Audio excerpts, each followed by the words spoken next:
હા નિકુંજભાઈ, જેમ તમે અલગ અલગ સેક્શન બનાવ્યા હતા, પેલી સાઈડે વેજીટેબલ્સના છે, આ સાઈડે આપણે મરચાના હતા.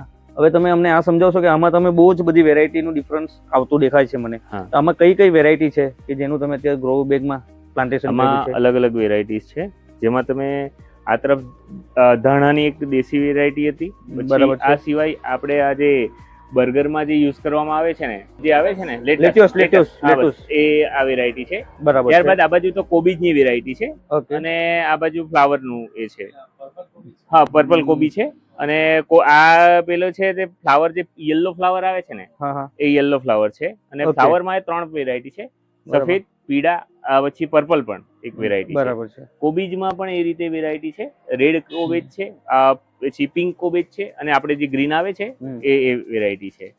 આ જે તમે ટામેટા અહીં જોઈ શકો, એ આપણે દેશી વેરાયટીના ટામેટા છે. અને આગળના ભાગના જે પેલા વેરાયટી છે વધારે ક્લાસ વાળા, તે જે છે તે આપણે નાસિકના જે ટામેટા આવે તે વેરાયટી વાળા છે. આ તરફના જે છે એ કેપ્સિકમ મરચા છે. અને બીજી આ બાજુની વેરાયટી છે એ આપણે જે લાલ તીખા મરચા આવે છે, બરાબર તે વેરાયટી છે. જે લાલ તીખા મરચા અને કાશ્મીરી મરચા, એ બેનું વેચાણ વધારે થાય છે, તે પ્રમાણેનું છે. આ જે ગ્લાસમાં આપણે જે પણ વેરાયટી કરી છે, એનું ફરી પાછું આપણે રીપ્લાન્ટેશન કરીશું, બરાબર, સીધું ખેતરમાં.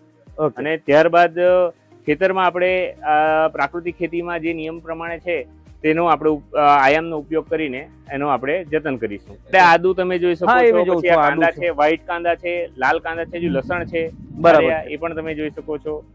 એ અલગ અલગ વેરાયટીનું બધી છે. બરાબર.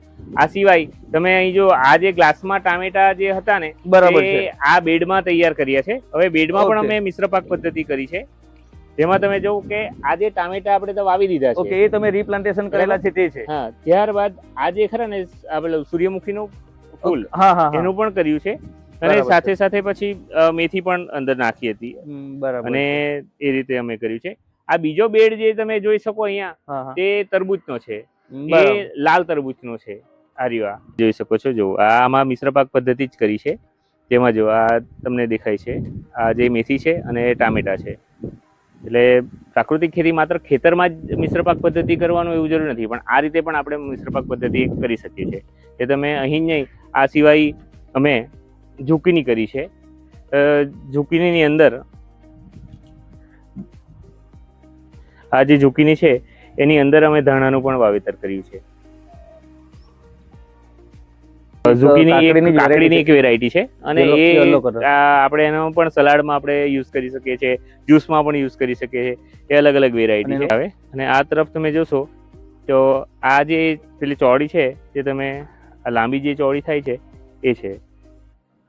આમાં પણ રોગ જીવાત બરાબર લાગેલો હતો. જે આપણે કાળા કલરની જે માખી જે નાની આવે છે તે લાગી હતી. આમાં અમે ખાટી છાશનો પ્રયોગ કર્યો છે, અને તે આજે તમે જોઈ શકો છો સંપૂર્ણપણે નીકળી ગઈ છે. એ રીતે એટલું જ નહીં, આ બાજુ કતારગામ વાળી જે પાપડી એમ કહે છે ને, એ છે. પછી આ બાજુ ગ્રીન કલરની જે પેલી ચોળી આવે છે તે છે. આખું આ ફ્લાવરિંગ સ્ટેજમાં તમે અત્યારે જોઈ શકો છો. આ જ રીતે આખું ફરતે નેટનો ઉપયોગ કર્યો છે ને વેલા ચડાવવા માટે. આમાં જે તમે જોવો તો મકાઈ છે. મકાઈમાં પણ વેરાયટી વાળી છે. આ જે મકાઈ જે છે એ પેલું 7 રંગ રેમ્બો વાળી જે છે તે છે, કલર વાળી. અને બેબીકોર્ન વાળી, જે સ્પેશિયલ આપણે પિઝામાં ઉપર નાખેલી હોય છે ને, એ બેબીકોર્ન, તેના માટે સ્પેશિયલ વેરાયટી છે આ રહ્યા. ને આ તરફ છે, તમે જોઈ શકો, આમાં દેશી મેથી અમે નાખી છે. અને એની સાથે તરબૂચ છે. એ પીળા તરબૂચ, જે આપણે કાપીને જ્યારે તરબૂચ કાપીએ ત્યારે અંદરથી લાલ નીકળે, આ જે છે તે વેરાયટી પીળા તરબૂચની, એ આખી આ વેરાયટી છે આની અંદર. પછી આ તરફ તો આપણે જે દૂધી છે તે દેશી વેરાયટી વાળી, તેનું અમે વાવેતર કર્યું છે આની અંદર. અને આ સિવાય આ બાજુ આપણે જે કોળા જે આપણે સ્પેશિયલ જે પેઠા બનાવવા માટે યુઝ કરીએ છીએ ને, તે કોળાનું અમે વાવેતર કર્યું છે આ તરફ. જે તમને પીળા ફૂલ જે તમને દેખાય છે ને, આ રીવા ફ્લાવરિંગ વાળું, એ આખો કોળા છે. અને આ સિવાય એક વેરાયટી કોળામાં એ પણ છે, જે જમીનની અંદર થાય, જે નાનું કોળું થાય ને, એ પણ એક વેરાયટી અમે વાવેતર કર્યું છે. તો કૃષિ મિત્રો, આપણે નિકુંજભાઈનો આભાર માનીએ કે જેમણે ટેરેસ ગાર્ડન વિશે ઘણી જ રસપ્રદ વાતો આપણી સાથે શેર કરી. ગુજરાત પ્રાકૃતિક કૃષિ વિકાસ બોર્ડ વલસાડ અને આત્મા અંતર્ગત હું એમનો આભાર વ્યક્ત કરું છું. નિકુંજભાઈ, તમારો આભાર. Thank you. અને અમારે ખાસ અમારી ઇન્સ્ટાગ્રામ ચેનલ અને અમારો ફેસબુક પેજ ને ખાસ કરીને લાઈક કરો, શેર કરો અને સબસ્ક્રાઇબ કરવાનું ભૂલતા નહીં. રાધિકા પ્રાકૃતિક ફાર્મ. રાધિકા પ્રાકૃતિક ફાર્મ.